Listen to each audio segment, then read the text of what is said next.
नमस्कार मित्रों। हमने पिछली वीडियो में भारतीय न्याय संहिता की धारा 40 पर चर्चा किया था, जिसमें शरीर की प्राइवेट प्रतिरक्षा के अधिकार का प्रारंभ होना और बना रहना पर बात चर्चा हुई थी। आज हम चर्चा कर रहे हैं कब संपत्ति की प्राइवेट प्रतिरक्षा का अधिकार का विस्तार मृत्यु कारित करने तक का होता है। यानी बीएनएस की धारा 41 कहता है कि संपत्ति की प्राइवेट प्रतिरक्षा के अधिकार का विस्तार धारा 37 में निर्दिष्ट निर्बंधों के अधीन रहते हुए दोषकर्ता की मृत्यु या अन्य अपहानी स्वेच्छा कारित करने तक का है, यदि वह अपराध जिसके किए जाने के प्रयत्न के कारण उस अधिकार के प्रयोग का अवसर आता है। इसमें इसके पश्चात प्रगणित भांतियों में से किसी भी भांति का है, अर्थात क लूट। यदि आपके घर में दुष्कर्ता कोई भी क्रिमिनल अपराधी के द्वारा लूट की घटना का अंजाम दिया जा रहा है, तो आपको सेल्फ प्रतिरक्षा में अधिकार है कि आप अपने प्राण, अपनी संपत्ति की बचाव के लिए आप उसको जितना संभव हो उतना बचाव में क्षति दे सकते हैं।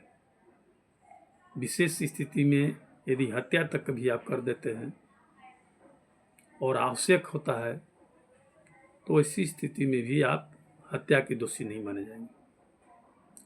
उसी तरह से सूर्यास्त और सूर्यास्त के पश्चात और सूर्योदय के पूर्व गृहभेदन।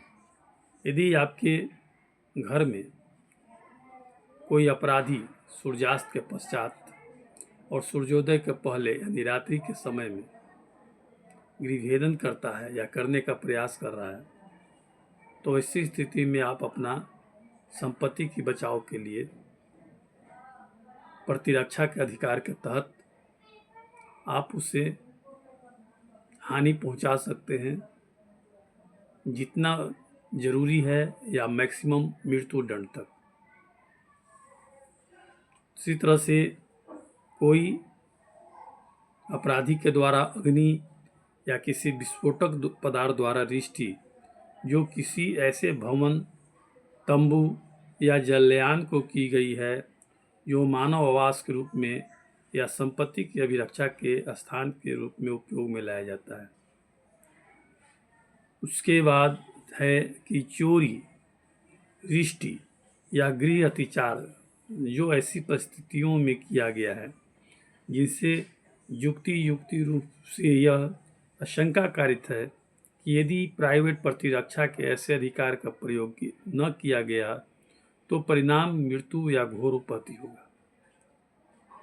तो इसमें 4 कंडीशंस बताया गया है, जिसमें आपको यदि ऐसा महसूस होता है कि आप प्राइवेट प्रतिरक्षा के अधिकार का प्रयोग न करेंगे तो आपकी मृत्यु या घोर उपहति हो सकता है, तो आप अपने बचाव में आप वैसा उसको दंड, उसको उतना लॉस दे सकते हैं। मित्रों, यह बात हुई आज भारतीय न्याय संहिता की धारा 41 पर, जो पहले आपको ये भी बता दें यह कंपैरेटिव कोरस्पॉन्डिंग सेक्शन आईपीसी की धारा 103 में था, जो अब हम लोग बीएनएस की धारा 41 में पढ़ रहे हैं, सुन रहे हैं, जान रहे हैं।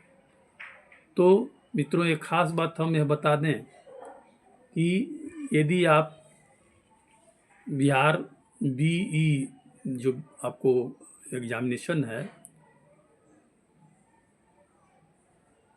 जो ऑल इंडिया एग्जामिनेशन जो आप शुरू में देते हैं रजिस्ट्रेशन के बाद, उसमें भी आपको बीएनएस से 10 नंबर का क्वेश्चन पूछा जाता है।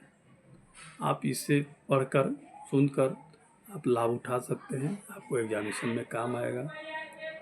तो हम अनुरोध करेंगे कि आप सुने, समझें और अपने मित्रों में शेयर करें, सब्सक्राइब कराएं, ताकि जो भी हम वीडियो बना के क्रमबद्ध भेजते हैं वो आप तक पहुँचे। आपको एक और ख़ास चीज़ बता दें कि हम सेक्शन वाइज लगातार वीडियो बनाकर भेज रहे हैं, जिससे कि आपको क्रमबद्ध समझने और पढ़ने में सुविधा हो। तो मित्रों, थैंक यू, नमस्कार। फिर अगले एपिसोड में मिलते हैं। Thank you.